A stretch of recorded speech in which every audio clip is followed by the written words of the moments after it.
A tsunami warning's been issued in the Caribbean after a powerful earthquake struck the region. The 7.7 magnitude quake was centered in the seabed between Jamaica and eastern Cuba.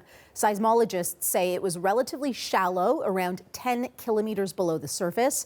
Residents on several islands say they felt it, but there are no reports of any serious damage or injuries. The U.S. Pacific Tsunami Center says tides could rise by a meter. It's issued a warning for Belize, Cuba, Honduras, Mexico, Cayman Islands, and Jamaica, but now say the tsunami warning has been lifted, that a tsunami is not expected. For more now, we've connected with Fiona Odlum. Normally, she's a journalist for CBC Saskatchewan, but this isn't a normal day. Fiona's there in the Caribbean. You're on holiday in the Cayman Islands. What did you experience, Fiona? It was a really wild afternoon. We were just out with family, running errands. We have family that live here. So it was a very typical day, just out and about, waiting to go pick up my cousin from school. And we'd parked the vehicle, and we have a half-ton truck. And we're sitting in the truck. And you know that feeling when someone is goofing around and standing in the back of your truck and rocking it back and forth? Well, that's what started happening, and we were completely parked. And so everybody looked over their shoulder like, who's in our truck? And there was nobody there.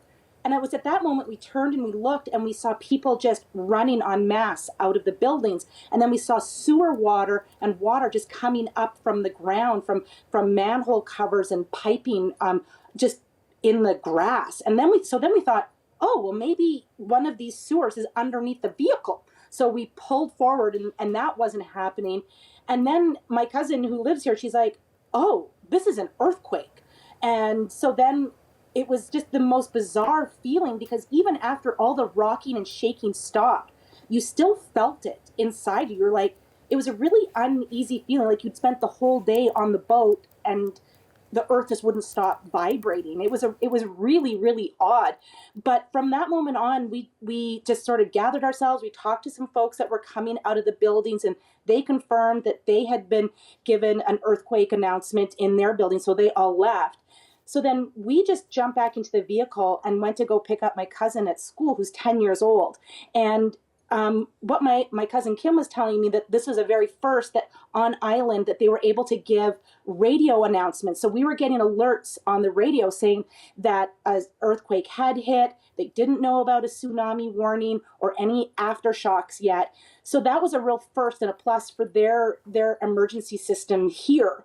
And so then we went and grabbed the kids and jumped in the vehicle and came home. And what we saw was, during the day, 4 cruise ships had come in.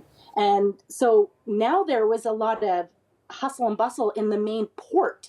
And that's been a real point of concern for people. The cruise ships, right? Some of them there, yeah. As you say now. I mean, did you hear anybody talking about what it would have been like to be on the water? So, well, not so much on the water, but what we did experience was, so my cousin ran out. She was going to go grab her husband at his workplace. But where their house is, it's right by Smith Cove, which is a really popular little cove where people like to come off of the cruise ship and go for a dip and then head back. So as she was pulling out in her vehicle, she could see people running from there and in tears. And so she's very kind-hearted. She stops, she picks them up, and they're just absolutely frantic, and they just want to get back to the pier.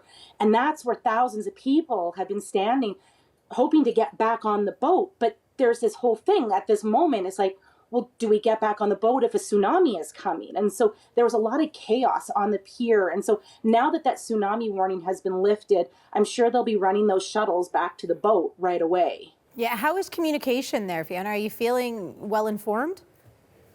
Yes, it's been great. Like I mentioned, this was the first time they had their emergency evacuation alerts going. Mm-hmm. So that was a real plus, and it was frequent. It was, we were listening to a rock station, and in one Alice Cooper song, that alert came on 3 times. And so they were diligent in getting that message out. And so it was really well conveyed.